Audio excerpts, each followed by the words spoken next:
Hey, what's going on, everybody? This is Tyrone back with Tech Life. And in this video, I wanted to talk about this recent article from Fierce Wireless. And the title says, T-Mobile in early innings of rural distribution game. Now, in my past videos over the last year, I've given you kind of hints on what T-Mobile has to do and how T-Mobile is going to achieve just competing in rural. Because essentially they're not doing anything out of the ordinary or anything different that hasn't been done already by AT&T and Verizon. All T-Mobile is doing in this instant is competing.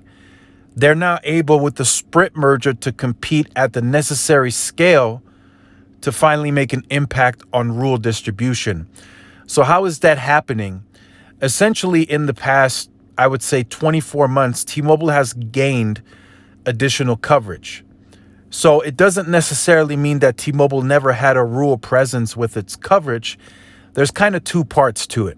So T-Mobile has been expanding in rural America over the last few years, but the network always was able to expand faster versus the retail distribution footprint.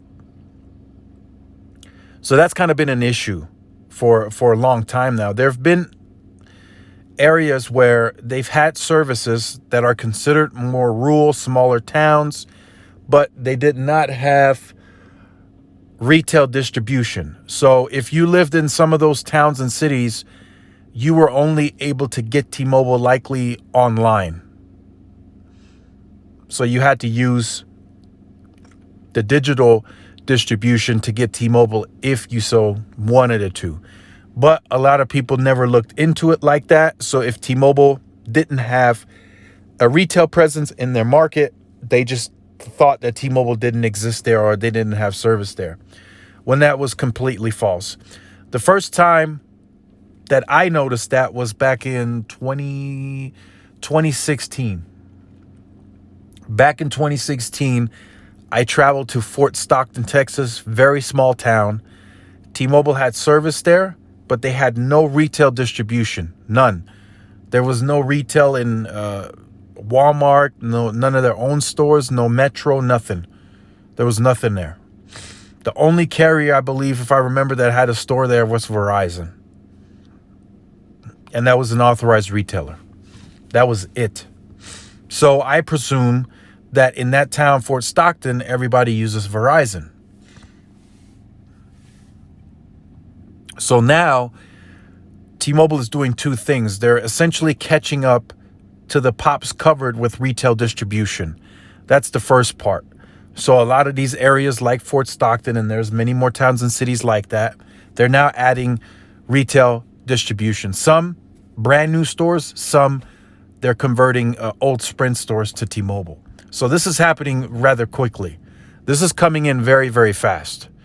They're going to do hundreds and hundreds of stores this year, more next year. So they'll be able to catch up to the pops covered very quickly.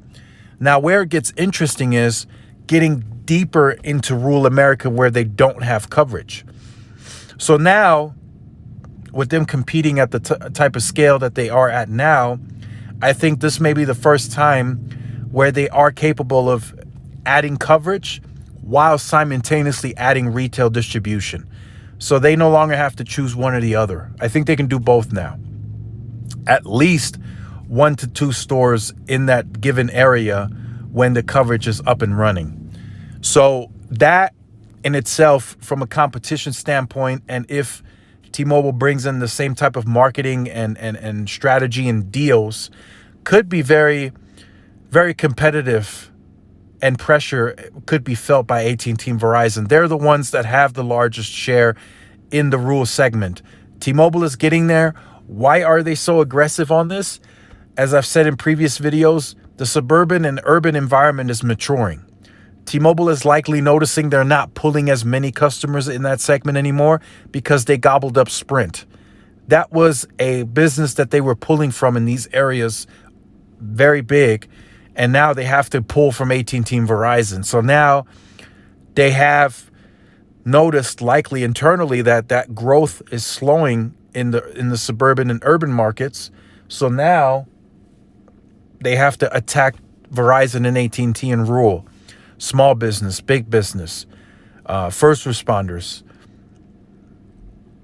So T-Mobile has to start attacking there so they can pull from that segment. And then, of course, with the rural expansion, T-Mobile is also attacking home ISPs, and they're competing in that. I think it's a $90 billion industry, and they want to take some money from that.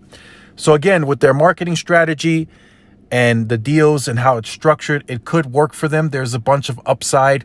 So rather we think it's of quality or it's the right way that they're doing it, that remains to be seen, and that can always be debated. But the numbers speak for themselves. They always have huge growth. The stock is up and likely is going to trend up even more. So they're trying to work it the best they can, and the business is running the way it is. Deutsche Telekom is increasing their stake in the company. I don't think that really changes anything in terms of the relationship. Deutsche Telekom has always been a shareholder and owner of the company. So Mike Sievert, I think, will continue running the company as long as he increases investors, shareholders, and keeps the company trending upward. I don't think there'll be any negative comments coming out of that camp at all. And he'll be able to run that with freedom. Lots of freedom. I think as they grow more, the network gets even better. I think they start taking more risk. I think they get more subscription-based value on the plan, especially the Magenta Max, since it's completely uncapped in terms of deprioritization. There is no deprioritization. So I think they get that going very quickly, and they grow to the numbers that they set out in the analyst day. I think those are conservative. Just by default in business, you don't want to overachieve on the goals and then not get there. You'd rather be conservative and then exceed that goal. It just looks better on paper. It's like the under promise, over deliver. It's the same thing they're doing on the network. They're going to under promise, they're going to over deliver. The under promise was the 200 million covered by end of year. They'll get there and they'll exceed it. Trust me, they'll get to 210, 220 covered with N41 by the end of this year. And per FCC rules and policies, that will be able to allow T-Mobile to label that nationwide. Anything over 200, you can claim nationwide coverage. So let me know what you think about this in the comment section down below. The rural push is justified. They can now scale to a bigger scale where they've never been before. So that means rural coverage, rural roads, highways, smaller towns will now have T-Mobile coverage.